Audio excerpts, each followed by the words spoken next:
Dua lelaki brengsek. Pertandingan baru setengah jalan saat Rinjani membuka pesan singkat dari sang bapak. Iya, Pak. Selesai pertandingan, aku sama Mas JP akan mampir ke rumah Bapak. Rinjani segera membalas. Tapi perasaan Rinjani menjadi resah. Tiba-tiba ia merasa ada sesuatu yang buruk terjadi pada Harun. Tak biasanya Harun mengirim pesan meminta untuk datang seperti itu. Go, go, go! Semangat! Tambah lagi poinnya, Jul! Farhana yang duduk di samping Rinjani begitu semangat menyemangati, berbaur dengan keseruan para supporter lain. Rinjani malah tak bisa menyemangati suaminya seheboh itu. Fokusnya terbagi, dan yang paling menyita perasaannya saat ini adalah Harun. Rinjani sudah tak fokus lagi pada pertandingan, hatinya terus tertuju pada sang bapak. Semangat banget kamu, Far! Nggak seperti biasanya, kata Ahsan. Ya, semakin kesini, aku kan semakin leluasa buat mengekspresikan dukungan aku buat Julian. Sama seperti saat di zaman sekolah dan zaman kuliah dulu. Jawabnya dengan santai. Ahsan melirik ke arah Rinjani yang tampak tidak peduli dengan pertandingan. Ahsan membuat tubuhnya bergeser condong ke arah Rinjani sementara Farhana berdiri dan masih sibuk bersorak. Apa kamu baik-baik aja? Tanya Ahsan. Rinjani hanya menukas dengan sebuah anggukan dan seulas senyum, tapi ekspresinya sangat tidak meyakinkan. Enggak, kayaknya kamu lagi nggak baik-baik aja deh. Ada apa? Apa kamu terganggu dengan tingkah Farhana? Tanya Ahsan lagi. Enggak kok, biasa aja. Tolong maklumi ya, seperti yang kamu tahu, Farhana dan Julian itu udah berteman sejak kecil, jadi hal-hal kayak gini tuh terhitung wajar. Semoga kamu mengerti ya, kata Ahsan dengan kata-kata bijaknya. Iya, santai aja. Sesungguhnya, Rinjani memang tidak mempermasalahkan sikap agresif Farhana saat ini. Hati dan pikirannya tersita untuk Harun. Rinjani terlihat gundah dan gulana karena ingat pada Harun. Rinjani pun memutuskan untuk menelpon ke nomor Harun. Rinjani menunggu dan tidak diangkat. Angkat dong, Pak! Gumamnya sambil menunggu dengan resah.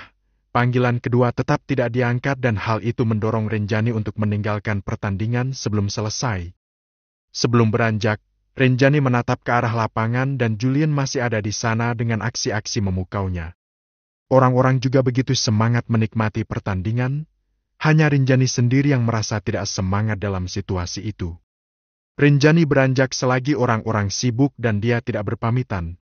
Rinjani beranjak meninggalkan kursinya menuju ke pintu keluar. Ahsan menyadari kepergian Rinjani, begitu juga dengan Rama. Sama seperti halnya Rinjani, kedua lelaki itu juga tidak benar-benar memperhatikan pertandingan, melainkan mencoba mencari alasan agar bisa berbincang dengan Rinjani, tapi Rinjaninya malah beranjak begitu saja. Far, aku ke belakang dulu ya. Pamit Ahsan langsung sigap mencoba menyusul. Kemana? Lo, Rinjani mana? Farhana menoleh dan dia pun kaget melihat Rinjani sudah tidak ada di tempatnya. Nah itu dia tuh pergi, kayak gelisah sejak pertandingan dimulai. Aku takut ada apa-apa. Aku mau nyusul dia. Farhana tersenyum dan kali ini mendukung pilihan Ahsan untuk menyusul Rinjani. Apalagi, di saat bersamaan, pertandingan sedang jeda karena time out. Julian terpantau sedang mencari sosok Rinjani tapi tidak ada. Julian malah curiga kalau Ahsan yang pergi dari tempat duduknya baru saja cari-cari masalah dengan Rinjani sehingga Rinjani beranjak juga dari sana. Ya udah sana. Susul dia. Good luck ya. Semangati Farhana, Ahsan pergi, mempercepat langkahnya. Rama pun tak ingin kehilangan momen. Melihat Rinjani pergi menuju keluar, dia berniat untuk mendekati dan menawarkan jasa siapa tahu Rinjani sudi diantar oleh Rama. Riz, aku ke belakang dulu ya. Pamit Rama pada adiknya. Iya. Risa tidak begitu peduli, dia terlalu fokus pada situasi di lapangan. Saat ini, Rama dan Ahsan sama-sama mengejar Rinjani yang pergi dengan keresahan yang terpampang nyata di raut wajah dan gelagatnya sejak tadi. Julian melihatnya. Walaupun tidak tahu pasti, tapi Julian merasa kalau Ahsan dan Rama sedang berusaha mengganggu istrinya. Sialan! Rutuknya kesal. Ada hasrat ingin meninggalkan pertandingan lalu menyusul Rinjani. Beruntung ini bukan pertandingan resmi, Julian pun meminta izin pada tim agar diberi waktu jeda pada babak ini. Urgent banget ya, Jul? Tanya coach. Iya. Kalau memungkinkan, saya akan segera kembali ke sini. Pinta Julian. Ya udah. Setelah mendapat lampu hijau dari pelatih, Julian pun beranjak dan tak akan pernah membiarkan lelaki semacam Ahsan dan Rama mengganggu Rinjani. Rinjani terus mencoba menghubungi Harun sambil terus berjalan cepat sehingga dengan mudah meraih koridor utama menuju keluar gedung itu. Ih, Bapak kenapa sih? Kok bikin cemas begini? Lin! Lin! Ahsan dan Rama muncul bersamaan, menyerukan nama Rinjani bersamaan juga. Rama melirik ke arah Ahsan dan begitu pun sebaliknya. Mereka saling menatap dengan tatapan sinis. Lalu setelahnya saling berlomba untuk mendekat pada Rinjani. Kamu kenapa, Rin? Kok main pergi-pergi aja? Ada masalah, kah? Tanya Rama dan terus melangkah mendekat pada Rinjani yang kebingungan. Siapa lelaki itu? Ganggu banget. Batin Ahsan dengan hati yang kesal. Aku mau pulang. Jawab Rinjani dengan judes. Loh, kenapa? Pertandingannya kan belum selesai. Apa ada yang bikin kamu gak nyaman? Tanya Rama lalu memicingkan mata ke arah Ahsan. Ada apa, Rin? Udah aku duga, kamu emang lagi gak baik-baik aja. Kenapa gak bilang kalau mau pergi, kan bisa aku antar sekalian? Yuk! Kata Ahsan kali ini. Hei, maaf ya. Rin ini udah nikah. Jangan genit. Jangan goda-godain dia. Jangan sok perhatian sama dia. Rama menantang Ahsan. Dan lo sendiri? Lo siapa? Lo udah tahu Rin ini udah bersuami? Kenapa lo main nyusul-nyusul juga? Balas Ahsan. Gue kenal baik sama Rin. Gue ini mantan suaminya. Tegas Rama. Ahsan terkaget mendengar hal itu. Sungguh ia tak menduga kalau Rama adalah pria yang pernah dekat dengan Rinjani, bahkan yang membuat Rinjani menyandang predikat sebagai janda perawan sebelum akhirnya dimiliki oleh seorang Julian Prawira. Oh, jadi lo adalah suami bejat yang mengkhianati istrinya sejak malam pertama pernikahan? Berani-beraninya lo masih menunjukkan batang hidung lo di depan, Rin? Serah gue lah. Gue kenal baik sama Rin. Lalu sendiri? Lo siapa? Gue kenal baik sama Rin, seenggaknya gue gak pernah mengkhianati dia. Rinjani malah tambah pusing, dia terjebak di antara keributan Ahsan dan Rama. Duh, kalian ini, kok malah ribut di sini? Kembalilah ke tribun. Jangan cemaskan aku baik-baik aja. Lerai Rinjani. Dan akhirnya Julian muncul. Amarah memuncak di ubun-ubun begitu melihat Rinjani dicegat oleh dua lelaki brengsek itu. Kalau mau pulang, daripada naik taksi online, biar aku aja yang antar. Kata Ahsan sigap, benar-benar memanfaatkan situasi. Mending sama aku aja lah, Rin. Aku bawa mobil kok, jadi aman buat kamu sama kandungan kamu. Kita kan pernah sama-sama, kita udah biasa ada di dalam satu kendaraan yang sama. Kamu gak akan sungkan kalau pulang sama aku. Rama tak ingin kalah. Mas? Rinjani menyadari kemunculan Julian. Rinjani pun merasa sangat lega. Ada apa ini? Mereka gangguin kamu? Tanya Julian lalu segera mengamankan Rinjani di dekatnya. Kedatangan Julian membuat Ahsan dan Rama kompak merasa ciut. Jangan salah paham dulu, Jul. Gue cuma mau menawarkan jasa antar, soalnya Rinjani terlihat resah sejak di dalam tadi, terus tiba-tiba pergi gitu aja. Karena gue rasa lo sedang fokus dengan pertandingan, makanya gue langsung berinisiatif buat nyusul. Takutnya ada apa-apa, gitu. Ahsan mengemukakan alasannya. Julian menatap Rinjani. Kamu kenapa? Tanya Julian sambil mengelus kepala Rinjani dengan lembut. Aku mau ke rumah Bapak. Jawabnya, masih dengan raut wajah yang sama. Emangnya ada apa? Bapak kenapa? Nggak tahu. Beberapa menit lalu Bapak chat aku buat datang ke rumah. Aku balas tapi Bapak nggak respon lagi. Diteleponin sejak tadi juga nggak diangkat. Perasaanku jadi nggak enak. Rinjani mengungkapkan semuanya pada Julian. Ya udah tunggu di sini, aku mau bawa kunci mobil dulu. Kata Julian dengan sigap. Tapi kan kamu lagi tanding, Mas. Ini bukan pertandingan resmi kok, masih ada toleransi. Kamu lebih penting, kamu tunggu aja di sini. Walau ragu, Rinjani setuju dengan Julian. Sebelum beranjak, Julian melempar tatapan mata penuh kebencian pada Ahsan dan Rama karena Gegap sedang mengusik istrinya. Lo berdua balik lagi ke tribun sana. Jangan ganggu-ganggu istri orang. Usir Julian. Gak ada yang ganggu kok, Jul. Lo jangan salah paham gitu dong. Kata Ahsan membela diri. Gak usah nyari alibi. Gue bisa tebak apa yang isi kepala kalian. Tapi oke lah, kalau emang kalian punya niat baik terima kasih banyak. Tapi nggak perlu repot-repot. Ada gue suaminya. Rinjani nggak perlu bantuan kalian. Rinjani merasa tegang. Sekarang 3 lelaki yang berbincang dengan hati dan kepala yang panas sedang meributkan dirinya. Kalau lo lagi tanding, lo tanding aja sana. Lo percayakan aja sama gue. Kalau Rin mau ke satu tempat, biar gue yang ngantar. Lo jangan negatif dulu. Niat gue ini emang niat baik kok. Ahsan terus menyahut, sementara Rama diam saja dan sudah ciut duluan. Rama tak punya cukup nyali untuk mendebat Julian. Kamu ikut ke loker room aja. Di sini sangat tidak kondusif. Banyak pengganggu. Kata Julian lalu menarik tangan Rinjani untuk ikut bersamanya menuju ke loker room untuk mengambil kunci mobil. Iya, Mas. Rinjani tak ingin ambil pusing. Dia pun memilih untuk menuruti suaminya walaupun situasi dan kondisi sedang tidak mendukung. Ahsan dan Rama gagal, mereka sama-sama gigit jari karena tidak dapat apa-apa. Gara-gara lo, malah nyusul dan ngulur-ngulur waktu. Salahkan Ahsan pada Rama. Sama-sama ngarepin bini orang gak usah saling sikut.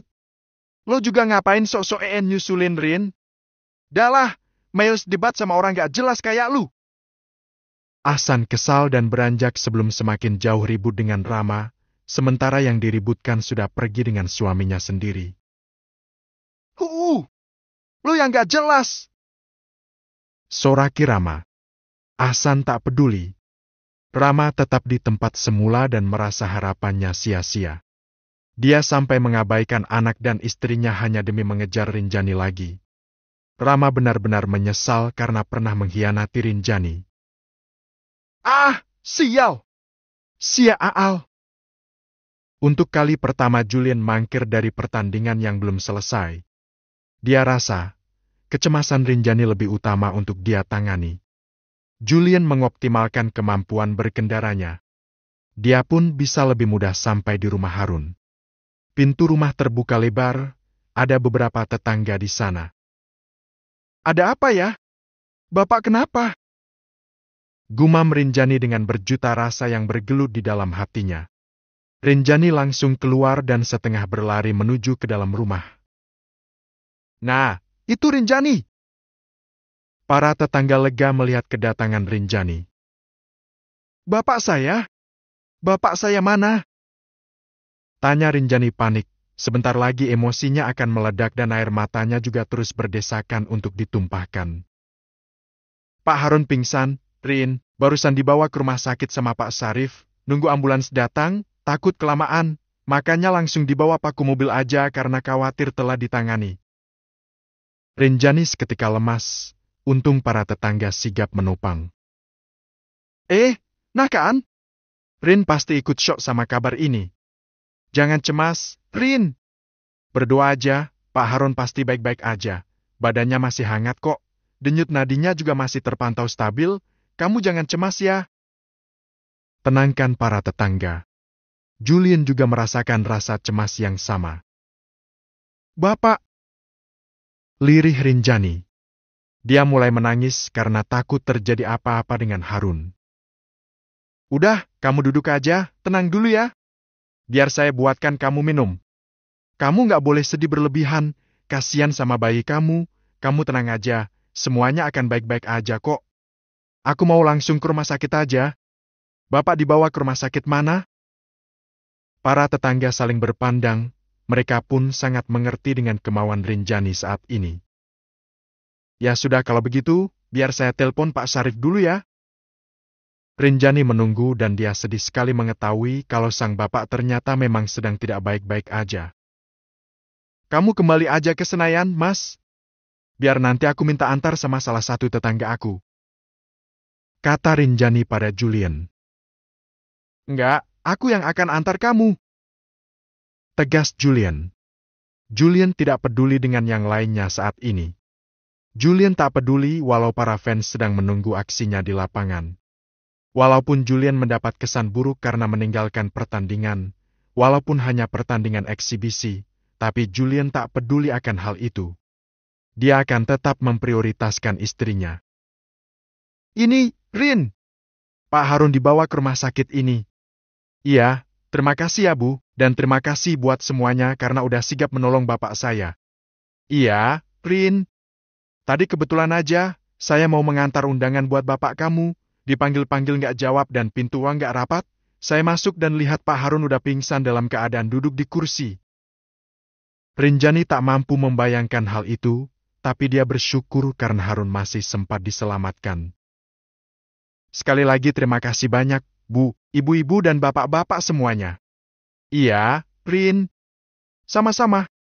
Saya pamit kalau gitu, tolong doakan bapak saya ya.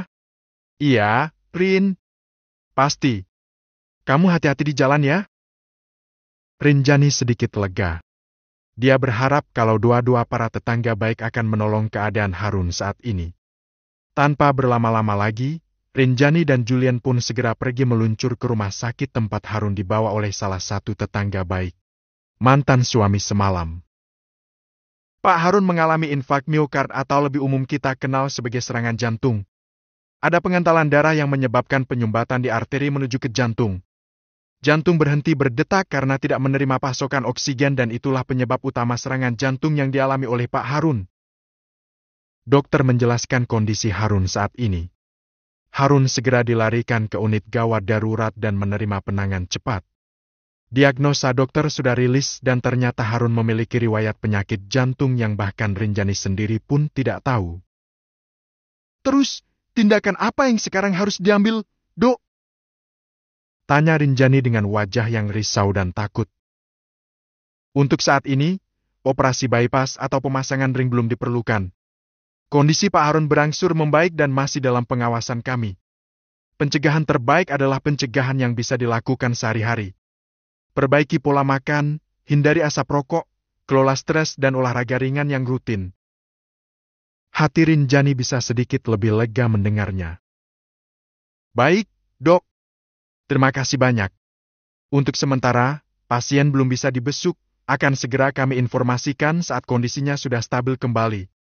Iya, terima kasih banyak sekali lagi, Dok. Permisi. Dokter beranjak meninggalkan Rinjani dan Julian di lorong sepi itu.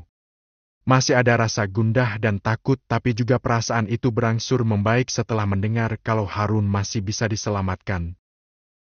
Bapak pasti akan baik-baik aja. Kuatkan Julian. Aku bahkan nggak tahu kalau Bapak punya riwayat penyakit jantung. Bapak nggak pernah cerita apa-apa. Bapak nggak pernah ngeluh apa-apa. Tukas Rinjani dengan mata yang super sendu karena rasa takut kehilangan. Mungkin Bapak nggak mau kamu cemas, atau mungkin Bapak sendiri nggak tahu kalau dia akan mengalami ini. Serangan jantung itu bisa menimpa siapa aja, seperti yang kita ketahui. Iya sih. Mungkin Bapak lupa menjalankan pola hidup sehat.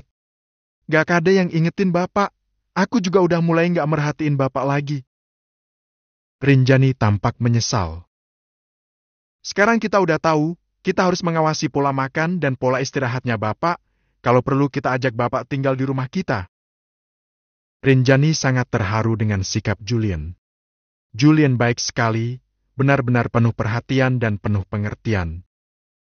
Iya, Mas. Makasih banyak buat perhatiannya. Julian memeluk Rinjani agar merasa lebih tenang dan lebih baik. Entah bagaimana suasana di Senayan saat ini karena Julian benar-benar meninggalkan pertandingan. Julian tak peduli karena yang terpenting saat ini adalah kondisi bapak mertuanya. Oh iya, orang yang antar bapak kemana? Kita lupa belum bilang makasih ke beliau. Kata Julian baru ingat dengan Pak Syarif yang sigap membawa Harun ke rumah sakit. Rinjani juga baru ingat. Rinjani melihat ke sekitar dan dia tak menemukan tetangganya yang baik hati itu. Kemana ya? Kita harusnya bilang makasih, karena Pak Syarif sigap banget bawa bapak ke rumah sakit. Kita cari yuk. Ajak Rinjani. Iya.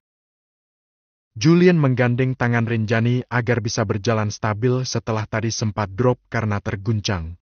Mereka mencari Pak Syarif. Mereka ingin mengucapkan terima kasih yang sebesar-besarnya. Pak Syarif sudah melakukan tindakan pertama untuk menyelamatkan Harun dari resiko terbesar dari serangan jantung itu. Seisi Senayan heboh karena sampai kuarter terakhir pertandingan, Julian Prawira tidak terlihat lagi padahal salah satu tujuan utama mereka datang ke lapangan adalah untuk melihat aksi-aksinya Julian. Ahsan mengetahui apa yang terjadi, Rama juga. Tapi mereka tidak tahu kalau Julian sedang mengantar istrinya ke rumah sakit karena keadaan yang sangat darurat. Gimana sih? Masa mainnya cuma satu babak doang? Ih, mengecewakan banget sih Mas JP.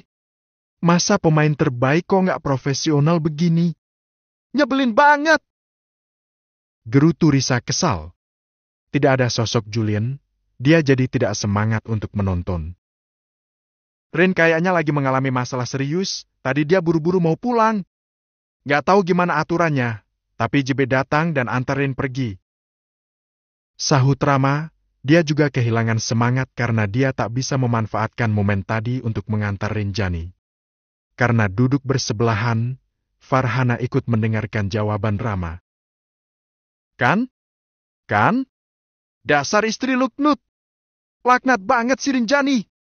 Dia udah mencoreng prestasi dan nama baik Mas JP. Kalau mau cabut ya cabut aja sendiri. Ngapain sih pakai ajak-ajak Mas JP yang jelas-jelas lagi bertanding? Kurang ajar banget emang itu betina satu. Risa tak berhenti misuh-misuh bahkan bicara yang tidak pantas tentang Rinjani. Hus! Jaga mulut kamu. Ya maklumi aja lah. Pasti ada urgensi. Lagian ini kan bukan pertandingan kompetisi resmi. Ini cuma pertandingan persahabatan kok. Rama membelah. Ah, kesel pokoknya. Gara-gara si Rinjani, kita cuma bisa lihat aksi Mas JP cuma satu babak aja. Padahal aku udah kangen banget. Kompetisi musim depan juga masih lama. Ah, kesel pokoknya. Kesel banget. Rama abaikan adiknya yang hanya bisa marah-marah tak jelas. Rama masih saja memikirkan Rinjani yang makin kesini semakin menarik saja. Andai Bening tidak pernah muncul, pasti saat ini Ramalah yang akan menemani malam-malam Rinjani. Memeluknya, tidur bersamanya. Sayangnya itu tak akan mungkin pernah terjadi. Farhana juga sudah tidak fokus dengan kondisi di lapangan. Padahal di sana sedang ada baro di antara beberapa pemain. Farhana juga merasa hampa karena tidak ada Julian lagi. Kamu beneran gak tahu kenapa Rin dan Julian pergi gitu aja? Tanya Farhana pada Ahsan yang juga terus kepikiran Rinjani. Gak tahu, tapi Rin panik banget. Mungkin terjadi sesuatu sama orang tuanya. Dan Julian bela-belain ninggalin pertandingan demi dia. Keadaan darurat, Far. Mungkin JP pikir ini bukan pertandingan yang terlalu penting, cuma eksibisi. Makanya dia izin buat pergi sama pelatih dan rekan-rekannya. Aku jadi ingat, Julian memang selalu memprioritaskan orang yang dia sayang di atas apapun. Aku kira, sikapnya itu hanya akan berlaku untukku saja. Sekarang situasinya sudah berbeda. Farhana mengenang, Lalu dia tersenyum hambar begitu ingat kalau itu memang hanya tinggal kenangan. Terima aja, sekarang dia semakin jauh dari jangkauan kamu. Tapi aku ngerasa masih ada harapan kok. Far, jangan cegah aku. Aku nggak akan bersikap seperti pelakor kok. Aku cuma mau mengambil kembali perhatian yang dulu pernah aku miliki. Ahsan merasa adiknya sudah akut. Sama seperti dirinya yang juga berharap pada Rinjani. Hati mereka menjadi buta karena cinta yang buta. Sama seperti Edwin, dia mulai mencari kesenangan di luar saat aku hamil besar. Para lelaki tak mau berhenti dilayani, begitu istri kehilangan pesona dan kemampuan untuk melayani, maka akan mencari kesenangan di luar sana. Mungkin itu juga yang akan terjadi pada mereka nanti. Far, mana boleh kamu berpikiran begitu? Esti, jangan bicara lagi. Gak enak kalau sampai didengar sama orang lain. Peringatkan Ahsan. Ahsan takut celotehan Farhana didengar oleh orang-orang dan itu akan menjadi bumerang untuk Farhana sendiri. Karena aku mengalaminya sendiri. Edwin hanya menikmati tubuhku di awal-awal pernikahan saja. Kamu gak pernah tahu soal itu kan? Far, please, kontrol emosi kamu. Kita gak seharusnya membahas soal ini di sini. Ah, kalian para lelaki sama aja. Setiap ingat pernikahannya yang gagal, Farhana memang agak sulit mengendalikan emosinya. Udah ya, tenang. Apa kamu tahu, orang duduk di sebelah kamu itu juga mantan suaminya Rinjani. Suami dalam semalam. Lelaki yang udah bikin Rinjani berstatus janda sebelum dinikahi sama Julian. Bisik Ahsan lalu matanya memicing ke arah Rama. Ahsan hanya ingin Farhana berhenti merutuki nasib pernikahannya, oleh sebab itu Rama mencari topik pembicaraan lain yang lebih menarik agar Farhana berhenti mengoceh soal Edwin. Farhana melirik ke arah Rama yang duduk di sampingnya dan tak menyangka kalau dua orang annoying di sampingnya itu adalah orang-orang yang pernah terlibat dalam kehidupan Rinjani. Antara Rama dan Julian jelas jauh berbeda, beruntung sekali Rinjani bisa lepas dari sosok Rama lalu bahagia dengan Julian. Farhana berpikir, kalau Rinjani bisa, pasti dirinya juga bisa. Bau keringat